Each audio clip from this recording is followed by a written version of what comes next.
شیطان اس نے اللہ کے حضور قسم کھائی کہ میں تیرے بندوں کو تیرے تک نہیں آنے دوں گا، ان کے دائیں سے آؤں گا، ان کے بائیں سے آؤں گا، آگے سے آؤں گا، پیچھے سے آؤں گا، چاروں طرف سے حملہ۔ کدھر بھاگیں گے؟ ظالم دو راستے بھول گیا، اوپر والا اور نیچے والا۔ جب بندہ دعا کے لیے ہاتھ اٹھاتا ہے یا سر سجدے میں رکھ دیتا ہے، شیطان کچھ بھی نہیں کرتا۔ اس نے خود اللہ کے سامنے قسم کی ہے، مجھے تیری عزت کی قسم، ان بندوں کو تیرے تک نہیں آنے دوں گا، چاروں طرفیں گھیر لوں گا۔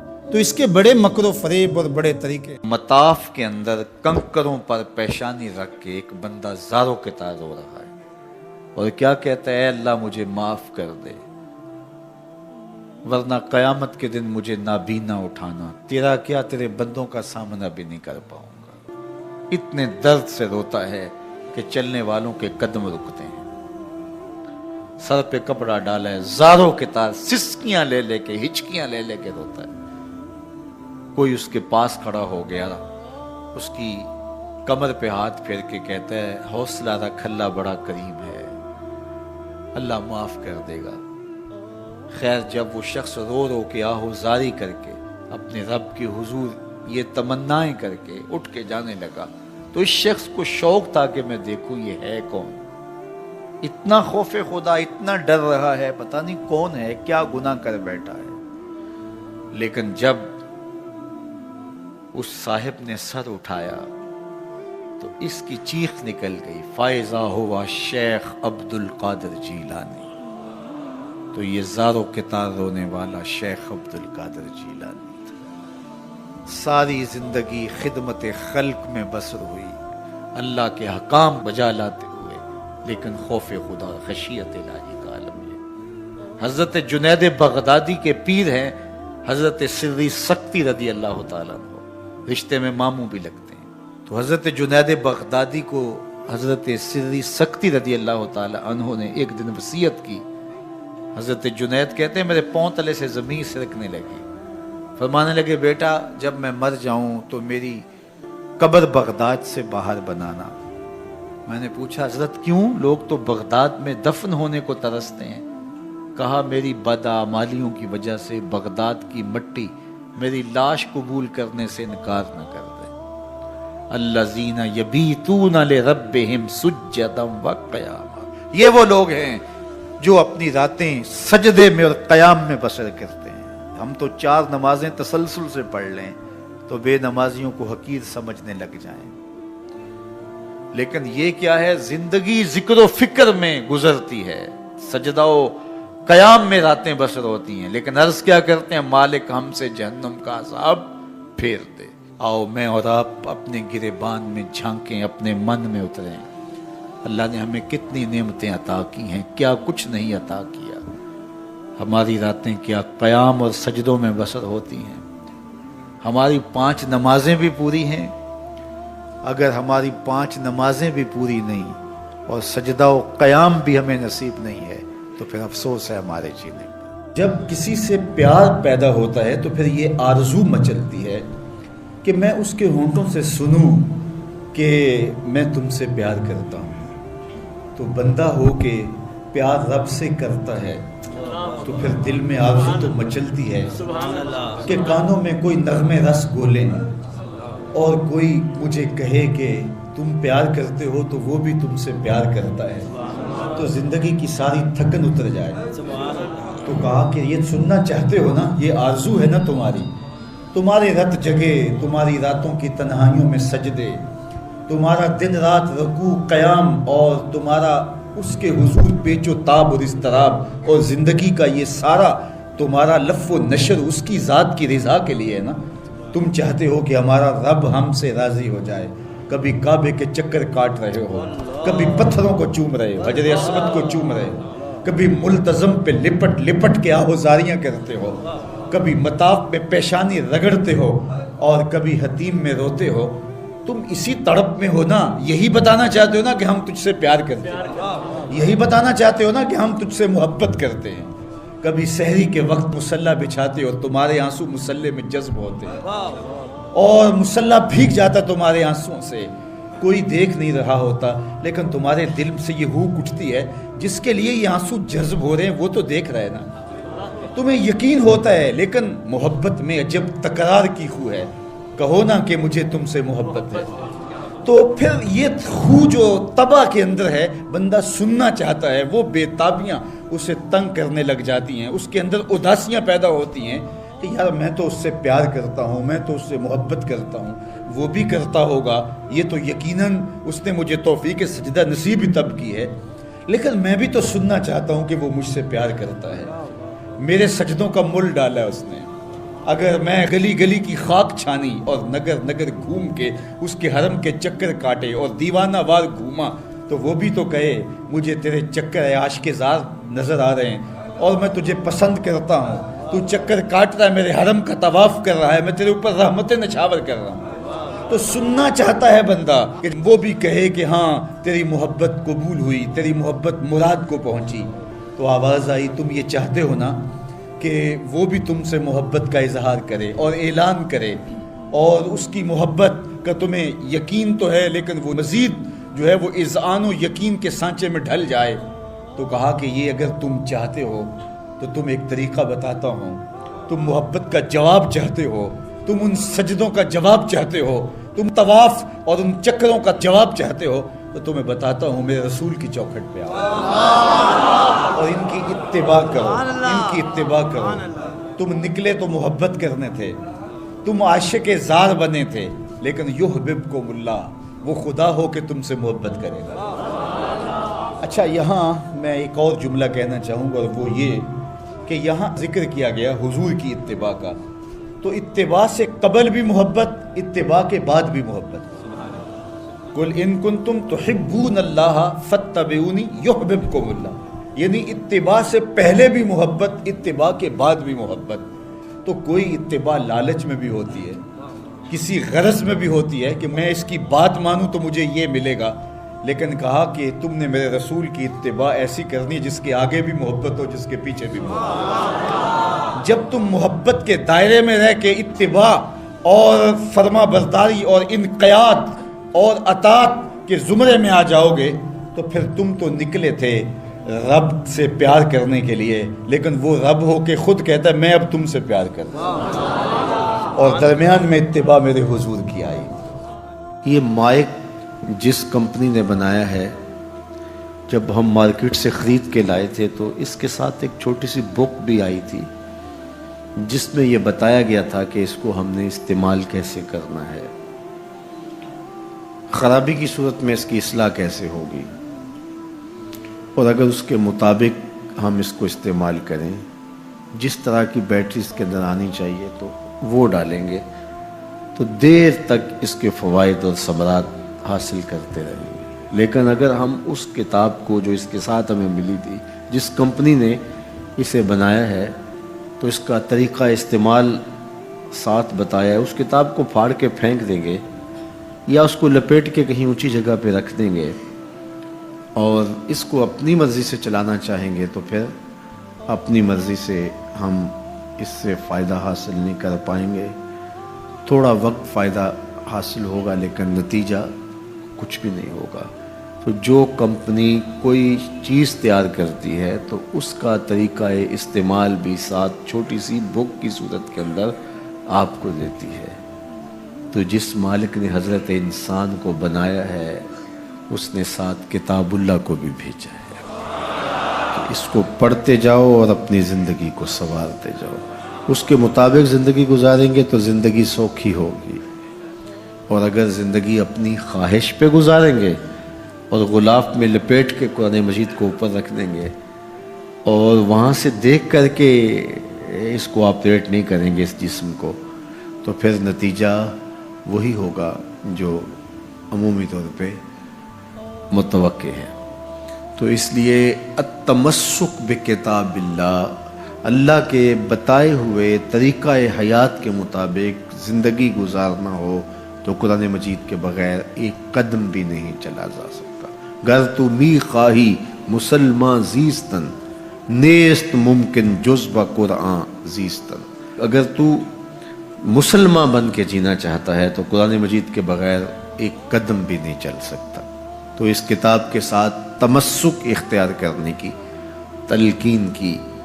اللہ کے محبوب نے ارشاد فرمایا کہ میں تمہارے اندر دو بھاری چیزیں چھوڑ کے جا رہا ہوں، ان کو مضبوطی سے تھام لو گے تو کبھی گمراہ نہیں ہوگے۔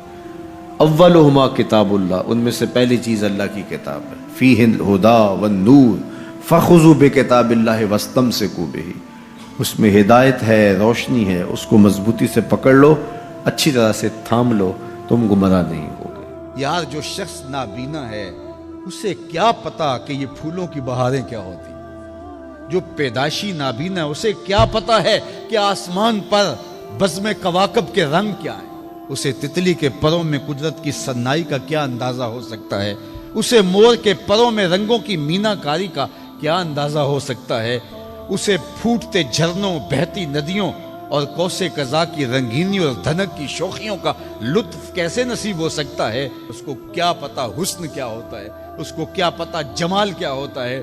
اسی طرح جس کے دل کی آنکھ اندھی ہے اسے کیا پتا ہے کہ جمال خدا کیا ہوتا ہے، اسے کیا پتا ہے کہ سجدے کی لذت کیا ہوتی ہے، اسے کیا پتا ہے رکوع اور قیام کا مزہ کیا ہوتا ہے، اسے کیا پتا ہے کہ روزے کا سرور کیا ہوتا ہے۔ تو اگر ہم اپنے دل کے میل اتاریں گے تو دل کی آنکھیں کھلیں گی تو پھر زندگی کا لطف آنا شروع ہوگا، پھر پتہ چلے گا اسلام کیا ہے، پھر پتہ چلے گا دین کیا ہے۔ اللہ اکبر۔ اسی لیے قرآن نے کہا من کان فی ہذہ اعمی فہو فی الآخرۃ اعمی واضل سبیلا، جو دنیا میں اندھا رہا کل قیامت کے دن بھی نابینا اٹھایا جائے۔ اس سے ان آنکھوں کی بے نوری مراد نہیں ہے، دل کی بے نوری مراد ہے۔ اقبال نے کہا تھا دل بینا بھی کر طلب خدا سے، کہ آنکھ کا نور دل کا نور نہیں، آنکھ کا نور اور ہے، دل کا نور اور ہے۔ تو جس طرح آنکھ بے نور ہو جائے، آنکھ پر دھند، جالا، ککرے اور سفید اور کالا موتیا اتر آئے، تو ہم سب کچھ بیچ کر کے بھی آنکھوں کا نور خریدنے کی کوشش کرتے ہیں۔ تو یار کبھی اجڑے ہوئے دل کا بھی تو علاج کرواؤ۔ علاج تمہارے گھر میں پڑا ہے، راتوں کی تنہائیوں میں اٹھ کے قرآن پڑھو اور ساتھ رویا کرو، دیکھنا دل کے میل اترنا شروع ہو جائیں گے، اور دل کے پردے سے وہ غلاستیں جب اتریں گی تو پھر پتہ چلے گا کہ دل جمال یار کیسے دیکھتا ہے، دل کی دنیا کیا ہے۔ وچئی بھیڑے وچئی جھیڑے وچئی ونج مہانے ہو، 14 طبق دلے دے اندر تمبو وانگو تانے ہو، پھر پتہ چلے گا یہ دل دنیا کیا ہے۔ پھر اس کی تڑپ، اس کی بے چینی، اس کا اضطراب زندگی کا حاصل بن جائے گا۔ پھر زندگی کی بے چینیاں، دل کی بے چینی اور دل کا محبوب کی یاد میں تڑپنا تمہیں سرور دے گا۔ پھر تم ایک ایک عضو میں دل مانگو گے، وہ مزہ دیا تڑپ نے میری آرزو ہے یا رب، وہ مزہ دیا تڑپ نے میری آرزو ہے یا رب، میرے دونوں پہلوؤں میں دل بے قرار ہوتا۔ پھر سمجھ آئے گی کہ یہ دل کتنی قیمتی شے ہے۔ اللہ نے بدن میں آنکھیں بھی دو رکھی ہیں، کان بھی دو رکھے ہیں، ہاتھ اور پاؤں بھی دو رکھے ہیں، لیکن دل ایک ہی رکھا ہے، اور دل عرش اللہ ہے، اللہ کا عرش ہے۔ پھر پتہ چلے گا۔ تو آئیے دل سے زنگ اتاریں، میل اتاریں، دل مصفا ہو، دل خوبصورت بن جائے، پھر دل کی کشکول پھیلا کے پھر عرض کریں ہر تمنا دل سے رخصت ہو گئی، اب تو آجا، اب تو خلوت ہو گئی۔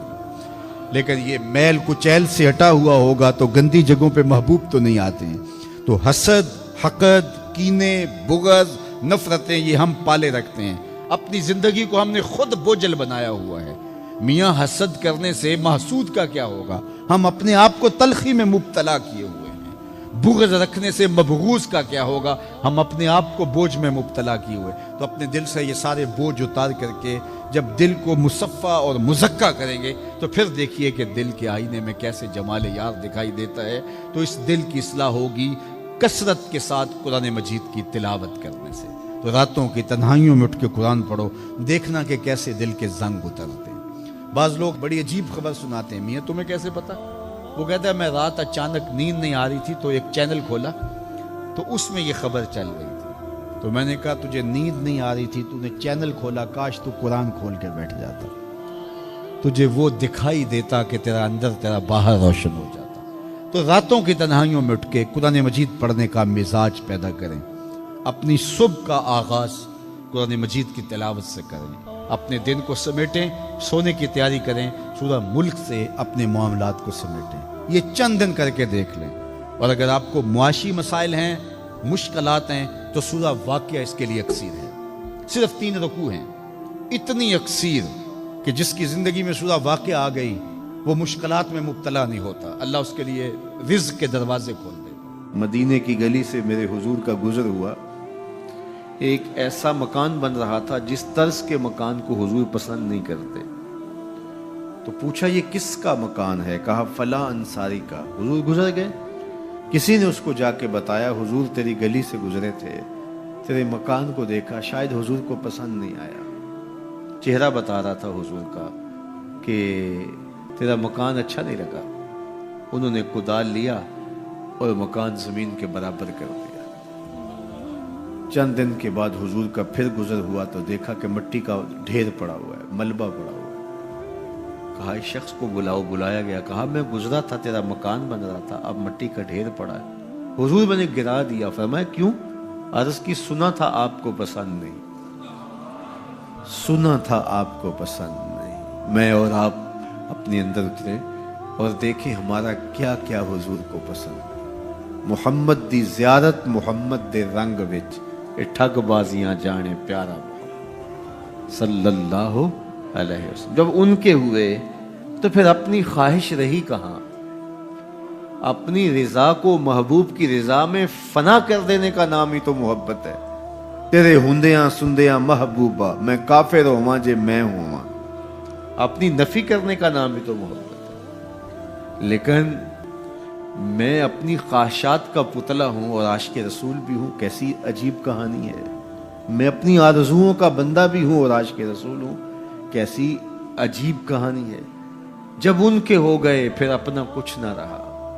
محبوب کی رضا میں اپنے آپ کو گم کرنے کا نام محبت ہے۔ جب ان کے ہوئے تو پھر زندگی کا جمال، زندگی کا نور نصیب ہوا، زندگی کی حقیقتیں ہاتھ آ گئی۔ میں عاشق رسول کہلاتا ہوں، حج اور عمرے بھی کرتا ہوں۔ میں 1.25 لاکھ مرتبہ جو ہے وہ ہر ہفتے میں درود بھی پڑھتا ہوں۔ میں محفل میلاد کرواتا ہوں، پوری دنیا کے نعت خواں جمع کرتا ہوں، لیکن حضور کی سنت چہرے پہ سجانے کی توفیق نہیں ہے۔ مجھے حضور علیہ الصلوۃ والسلام کے بتائے ہوئے طریقے کو اختیار کرنے کی ضرورت نہیں ہے۔ صاحب سوچیں، کہیں آپ اپنے آپ سے دھوکہ تو نہیں کر رہے؟ ان سے تو نہیں کیا جا سکتا، ان سے دھوکہ کون کرے؟ وہ تو جانتے ہیں کون کہاں کھڑا ہے۔ میرے حضور بولے یاری لا تو پاک نبی سنگ، اے پر پوری یاری، یاری لا تو پاک نبی سنگ، اے پر پوری یاری، پھر درود قبول ہے تیرا لکھ نہ لو ایک بار۔ پھر نہ لاکھ مرتبہ پڑھنا، ایک بار ہی پڑھ لینا وہ بھی قبول ہے۔ اشہد بلال عند اللہ اشہد، پھر بلال کا اشہد بھی قبول ہے۔ وہ چہرہ اور چہرے کا دل نہیں دیکھتے، بندے کا دل دیکھتے ہیں۔ تو جب تم اپنے باطن کو حضور کے نام پہ لگاؤ گے تو پھر ایک ایک عمل ان کی سنت کی اتباع میں۔ یہ صوفی کی علامات ہیں۔ رنگ برنگے کپڑے پہن لینے سے صوفی نہیں بنتا، مختلف رنگوں کے پٹکے باندھ لینے سے صوفی نہیں بنتا، صاحب بھنگ گھوٹ کر پینے سے صوفی نہیں بنتا، ڈھول کی تھاپک پر ناچنے اور رقص کرنے سے صوفی نہیں بنتا، مختلف تصوف کی اصطلاحات کو یاد کر لینے سے صوفی نہیں بنتا، محمد عربی کی غلامی سے صوفی بنتا ہے، حضور کی چوکھٹ کی فقیری سے صوفی بنتا ہے۔ طائف کے بازاروں میں لوگوں نے پتھر تک مارے، نالین خون سے زخمی ہو گئے، اور ادھر سے حکم بھی آتا ہے محبوب بولو تو صحیح۔ ان پہاڑوں کو ایسے جو ہے وہ جوڑیں گے کہ یہ درمیان میں پس کے رہ جائیں گے، عذاب کے فرشتے حاضر ہو کے پیشکش کرتے ہیں، لیکن میرے حضور فرماتے ہیں نہیں، میں رحمت بن کے آیا ہوں۔ وہی رحمت للعالمین نبی فتح مکہ کے دن حکم دیتے ہیں کہ ابن خطل کو قتل کر دو، اس کی لونڈیوں کو قتل کر دو۔ یہ حضور کا گستاخ تھا، ہجو کیا کرتی تھی اس کی لونڈیاں، گا گا کے حضور کی اہانت کیا کرتی تھی۔ اس نے سوچا بچنے کی کوئی صورت نہیں ہے تو کعبۃ اللہ کے پردے کے اندر چھپ گیا۔ پوچھا گیا یہ تو کعبہ کے پردے کے اندر چھپ گیا ہے، یہاں پناہ لے لی ہے؟ کہا یہیں سے نکال کے قتل کر دو. یہ میرے نبی کا اختیار ہے. حضور چاہیں تو معاف کر دیں, حضور چاہیں تو حکم صادر کریں کہ ان پر حد جاری کر دی جائے, ان کو سزا دی جائے. اس لیے ہمارے اوپر لازم ہے کہ جس کا جرم ثابت ہو جائے اس کو قرار واقعی سزا دی جائے. ایک تو بات یہ ہوئی کہ جو عمومی طور پہ مختلف جگہوں پہ بیٹھ کے یہ چیختے ہیں کہ حضور نے تو معاف کر دیا, تو آپ معاف کیوں نہیں کرتے؟ آپ اتنے سخت کیوں ہو گئے ہیں؟ آپ حضور کے ماننے والے نہیں ہیں؟ تو میں نے کہا صاحب یہ سنت اختیار کیجئے, اپنے دشمنوں کو معاف کر دیجئے, باقی کسی کے دشمنوں کو معاف کرنے کا آپ حق تو نہیں رکھتے. میں اس معاشرے کا ایک معزز شہری ہوں, توہین عدالت کر دی کسی نے تو مجھے اختیار دو نا کہ میں معاف کر دوں. کیا تم مجھے اس بات کا اختیار دیتے ہو کہ آپ کی عدالت کی توہین ہوئی اور میں اس کو معاف کر دوں؟ آپ کہیں گے آپ تو ہمارے شعبہ کے شخص نہیں ہیں. اچھا پاکستان کے سارے وکیل جمع ہو جائیں اور وہ کہیں کہ چلو اس کو ہم معاف کر دیتے ہیں, تو کیا تم تمام وکلاء کو اس بات کا حق دیتے ہو کہ وہ عدالت عظمیٰ کی توہین معاف کر دیں؟ یار جب توہین عدالت کی معافی آپ نے میرے اختیار میں نہیں دی تو رسول اللہ کی اہانت کی معافی کسی نے تمہارے اختیار میں بھی نہیں دی. یہ بات اچھی طرح سن لو, یہ بات اچھی طرح سمجھ لو کہ یہ تمہارا اختیار نہیں ہے, یہ صرف رسول اللہ کا اختیار ہے. حضور کے اختیار میں تم کون ہوتے ہو تصرف کرنے والے؟ وہ معاف کریں ان کی مرضی, وہ نہ کریں ان کی مرضی. تو پہلی بات یہ ہوئی کہ حضور علیہ الصلوۃ والسلام کا اہانت کرنے والا شخص وہ واجب القتل ہے, اس کی سزا موت ہے. اور یہ قرآن کا آئین ہے, یہ احادیث سے ثابت شدہ نتیجہ ہے. پاکستان کا آئین, پاکستان کا دستور یہ بتاتا ہے, 295C میں بھی ساری بحث کے بعد یہ قانون بنا تھا کہ جو شخص حضور کی اہانت کرے وہ واجب القتل ہے, اس کو سزائے موت دی جائے گی, اس کو پھانسی پہ چڑھایا جائے گا. جب پاکستان کا آئین بنا ہے, پاکستان کا قانون بنا, پھر کیوں بنایا ہے اگر اس قانون کو نافذ نہیں کرنا؟ اب تک پاکستان کے اس قانون کو عملی طور پہ کسی پر بھی نافذ نہیں کیا گیا. جب سے یہ قانون بنا ہے یہ قانون کی حد تک ہے اور غیر مؤثر ہے. اور یہاں سزائے موت ہوئی بھی تو پاکستان کی اعلیٰ عدالت نے اس کا جس اجلت میں فیصلہ کیا وہ آپ کے سامنے ہے. اس فیصلے نے امت مسلمہ کو دکھی بھی کیا ہے, مضطرب بھی کیا ہے, عدالتوں سے لوگوں کا اعتماد بھی اٹھ گیا ہے. اور دوسری بات, ان حالات کے اندر پاکستان کے وزیر اعظم نے جس طرح جلتی پر تیل ڈالا ہے اور جس طرح کی گفتگو کی ہے, کیا ایک وزیر اعظم کو یہ زیبا ہے؟ رعایا اولاد کی طرح ہوتی ہے. اس تقریر نے جلتی پر تیل کا کام کیا. تیسری بات میں آپ سے یہ کہنا چاہوں گا کہ اس وقت ہم پراکسی وار میں ہیں. ہمارا دشمن ہمارے وجود کو برداشت نہیں کرتا. ہم ایٹمی قوت ہیں اور وہ ہمیں صفحہ ہستی سے مٹانا چاہتا ہے. پاکستان کے اندر یہ جو آئین 295C ہے, مغرب کو ایک آنکھ نہیں بھاتا اور وہ چاہتے ہیں کہ یہ قانون غیر مؤثر تو ہے ہی ہے, یہ قانون ختم بھی ہو جائے. اور ایک تیر سے وہ کئی شکار کرنا چاہتے ہیں کہ قانون بھی توڑ دیا جائے اور یہ وطن بھی توڑ دیا جائے. لیکن ہمیں سوچنا ہے حضور سے ہمارا رشتہ لازوال ہے اور یہ ملک بھی اپنا ہے. اس لیے احتجاج ہمارا جمہوری اور آئینی حق ہے، اور اس کو ہم جس انداز میں بہتر سمجھتے ہیں احتجاج ریکارڈ کروانا چاہیے۔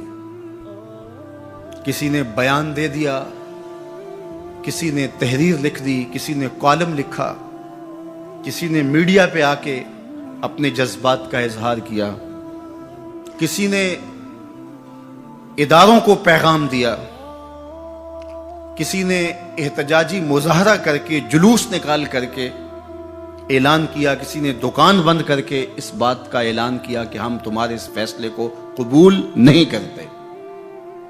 تو یہ ہمارا آئینی جمہوری دستوری حق ہے کہ ہم اپنے جذبات کا اظہار کریں، لیکن ہمیں اس موقع پہ گہری نظر رکھنا پڑے گی کہ دشمن اس سے فائدہ حاصل نہ کرے۔ اپنے لوگوں کو مرتب اور منظم رکھا جائے۔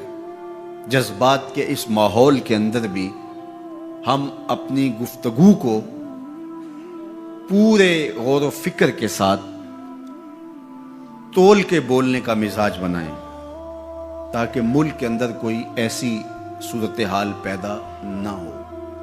اللہ میرے وطن کی حفاظت کرے اور ہم سب کو حضور علیہ الصلوۃ والسلام کے ساتھ لازوال محبتوں کا جو رشتہ ہے اس کو نبھانے کی توفیق دے، حضور کے سامنے حشر کے دن ہم شرمندہ نہ ہوں۔